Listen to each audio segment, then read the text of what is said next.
Well, here we are looking forward to another India engagement, this time in ODI cricket, and it's going to be across the border in Bangladesh. India taking on Bangladesh in three ODIs, followed by a couple of test matches, but it's the limited overs, the white ball that we are focusing on. And I'm joined by Dinesh Karthik. DK, it's yet another campaign that's coming thick and fast. Absolutely. I think we're all looking forward to some interesting ODI cricket in the sense that the one in New Zealand got washed out a bit. So obviously we were a little disappointed. So to say, we are not used to seeing matches being washed out that often in India. So it's just a great opportunity. And here starts the journey for the 2023 World Cup. I know it's in October, November, and we'll be playing a few matches before that. But I think these are very, very important games for a lot of players in the lead up to the 2023 50 over World Cup. And the fact that it's going to be played in the subcontinent makes even more sense that we're playing in Bangladesh. And we know that they're a solid side at home. But just briefly, DK, to finish off on that, should we and can we read anything into that result in New Zealand, which was 1-0 against India? Could have been and should have been 2-0 the way that last game was going before the rain came. Or is it just, were there not enough personnel there? Look, I'm never going to say we lack personnel in India. We have a plenty of choices to choose from. It's just one of those series where obviously New Zealand played way better than us and they deserve to win. Obviously, home conditions, supporting them, and the fact that, we just came off a World Cup, straight away going there with a few players, some new players coming in, put everything together. Was it the strongest Indian team? Maybe not. But we know that any Indian team that's out in the park have the potential to win. So it will be a bit of a disappointment, but massive learnings for Team India. It takes me back to your earlier point. With everybody there, this really should be looked at as the beginning of the preparation for 2023 in India. No doubt about that, GB. I think they will take this series rather seriously for two reasons. The three big names that are coming in, obviously Rohit, Kohli and Rahul, are also going to be playing the test matches soon after, which have a lot of relevance as well. So game time is going to be important. They've got, I think, at least 3 weeks break from the T20 World Cup. And knowing them, they'll be itching to play. The one thing that happens with being an Indian player is sometimes when you don't play for a couple of weeks, it feels like you haven't played for a year, maybe at times. That's how much cricket we play. So they'll be looking forward to it, coming together. Obviously, they're all good friends. So just coming together, united, but they know that this is a good series. Yes, maybe a couple of names missing in Bangladesh. We'll talk about that later, but we all know how good Bangladesh is at home, and I'm looking forward to a terrific series of white ball cricket.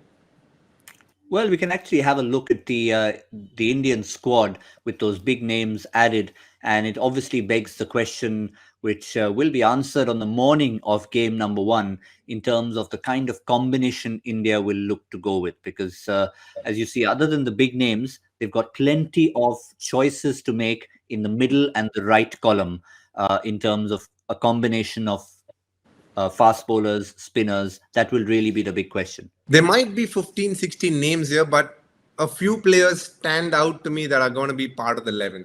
For me, Rohit Sharma, Shikhar Dhawan, non-negotiable. They will open. 3 will be Virat Kohli there. 4, Shreyas Iyer, but just the magnitude of performances in ODI cricket in the recent past. 5 is where we need to discuss and debate a bit. There will be a toss-up between a KL Rahul and a Rishabh Pant. And why that happens? Because for me, I have a feeling KL Rahul will play for sure.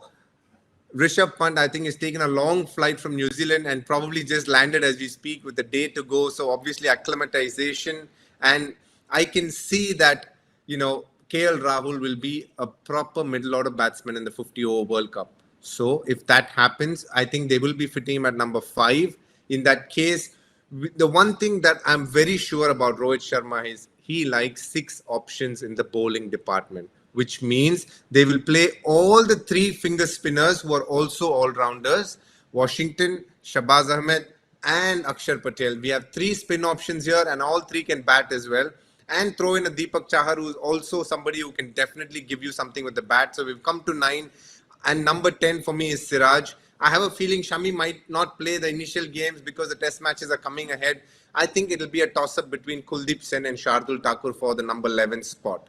I think that is where this 11 lies. And I know there is obviously going to be a debate about Pant or Rahul, but I think considering the amount of cricket he's played and the fact that he's taken a long flight could mean they will definitely go with KL Rahul as the wicket keeper for this game.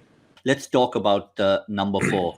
A lot was said about Shreyas Iyer when it came to T20 cricket, but when you see, as you yourself said, DK, the magnitude of his performances in 50-over cricket, despite a few little questions being asked here and there, really you're looking at that solid spot belonging to him in the long term going to 2023. I know performances are a plenty, and every time you give him an opportunity, he's shown that he's a match winner. And for me, hence, he will start at number 4 for this series. But we got to understand there are obviously Suryakumar Yadav who's missing here. Where is he going to bat? These questions will be answered as and when they play more bilaterals and the series roll on. But for this series, without Suryakumar Yadav, definitely Shreyas Iyer at number 4. He's earned the right to be a part of that 11. And that means a lot to a player who's obviously missed out on a World Cup. He's done fabulously well in ODI cricket in the recent past. I'm really looking. We have a lot of chat about, is the short ball an issue for him? They peppered him with short balls in ODI cricket in New Zealand, and he answered it with aplomb. I think he showed the world how much better he's gotten playing it, and that for me bodes really well for him. I think there are some special times ahead of him in the near future. And the other side of the coin, while we all refer to our team, the big guns coming in, the home side, no matter how well they play in their home conditions, will be a little bit disappointed with the fact that they will not be at full strength. Through no fault of their own, Bangladesh will be missing a couple of key names. Taskin Ahmed in the bowling department's missing out on game number 1.